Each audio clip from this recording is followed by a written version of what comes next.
علیکم ورحمۃ اللہ وبرکاتہ۔ الحمد للہ وکفا وسلام علی عباده الذین اصطفى، اما بعد فاعوذ باللہ من الشیطان الرجیم، بسم اللہ الرحمن الرحیم۔ ان هذا القرآن يهدي للتي هي اقوم، صدق اللہ العظیم۔ وقال رسول الله صلى الله عليه وسلم: إن الله يرفع بهذا الكتاب أقواما ويضع به آخرين، رواه مسلم، أو كما قال صلى الله تعالى عليه وسلم۔ تیرے ضمیر پہ جب تک نہ ہو نزول کتاب، تیرے ضمیر پہ جب تک نہ ہو نزول کتاب، گرہ کشا ہے نہ راضی نہ صاحب کشاف۔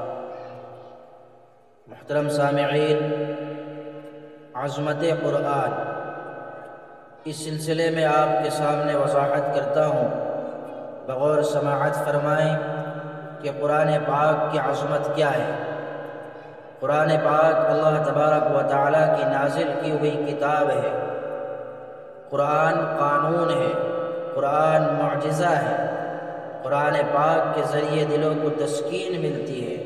قرآن بشارت ہے، قرآن ایک مکمل دستور حیات ہے۔ قرآن کریم کی تعلیمات سے عرب قوم ایسی طاقتور ہو گئی کہ اس کے آگے قیصر و کسریٰ، روم و فارس سب سرنگو ہو گئے۔ اور کیوں نہ ہوتے، یہ احکم الحاکمین کا کلام ہے، سلطان السلاطین، سطوت و جبروت والے بادشاہ کا قانون ہے، جس کی ہمسری آج تک نہ کسی سے ہو سکی ہے اور نہ ہو سکے گی۔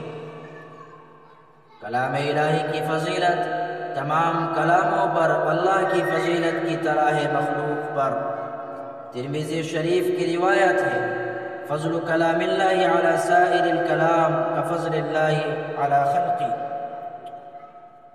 ایک اور دوسری حدیث میں اللہ کے رسول صلی اللہ علیہ وسلم نے ارشاد فرمایا: ان اللہ یرفع بهذا الكتاب اقواما ویضع به آخرین، رواہ مسلم۔ بے شک اللہ تبارک و تعالی اس قرآن مجید کی وجہ سے قوموں کو بلند کرتا ہے اور دوسرے لوگوں کو پست و ذلیل کرتا ہے۔ ایک اور حدیث میں اللہ کے رسول صلی اللہ علیہ وسلم نے ارشاد فرمایا: اقرأوا القرآن فإنه يأتي يوم القيامة شفيعا لأصحابه، رواہ مسلم۔ قرآن پڑھو، وہ اپنے پڑھنے والوں کے لیے قیامت کے دن سفارش کرے گا۔ آپ صلی اللہ علیہ وسلم نے ارشاد فرمایا: القرآن حجت لک او علیک، رواہ مسلم۔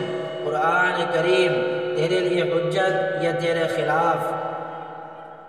اللہ کے رسول صلی اللہ علیہ وسلم ایک حدیث میں فرماتے ہیں: ان الذی لیس فی جوفہ شیء من القرآن کالبیت الخرب، رواہ الترمذی۔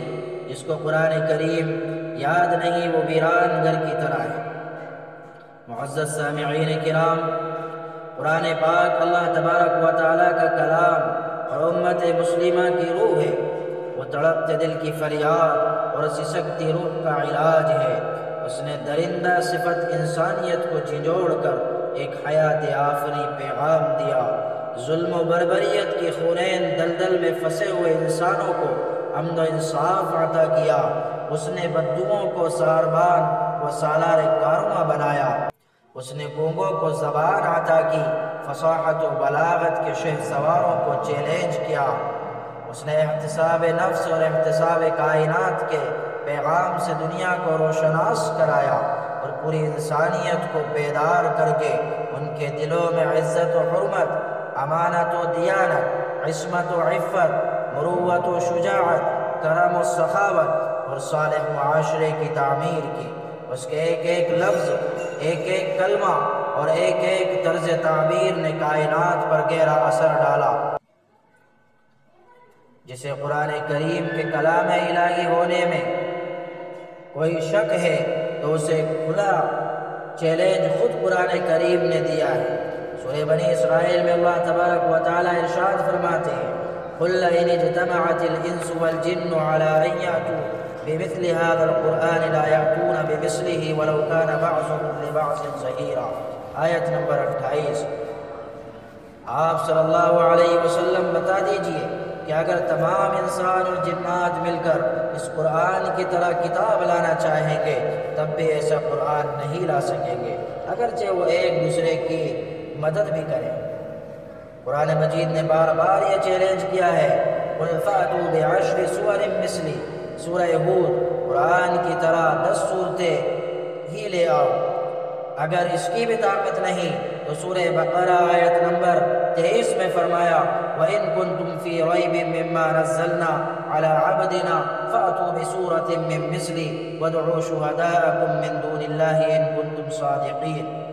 ہم نے جو کتاب اپنے بندے محمد صلی اللہ علیہ وسلم پر اتاری ہے، اگر اس کے اللہ کی طرف سے ہونے میں تم کو شک ہو تو تم اس جیسی ایک ہی صورت بھی لے آؤ، اور اللہ کے سوا اپنے مددگاروں کو بھی ملا لو اگر تم سچے ہو۔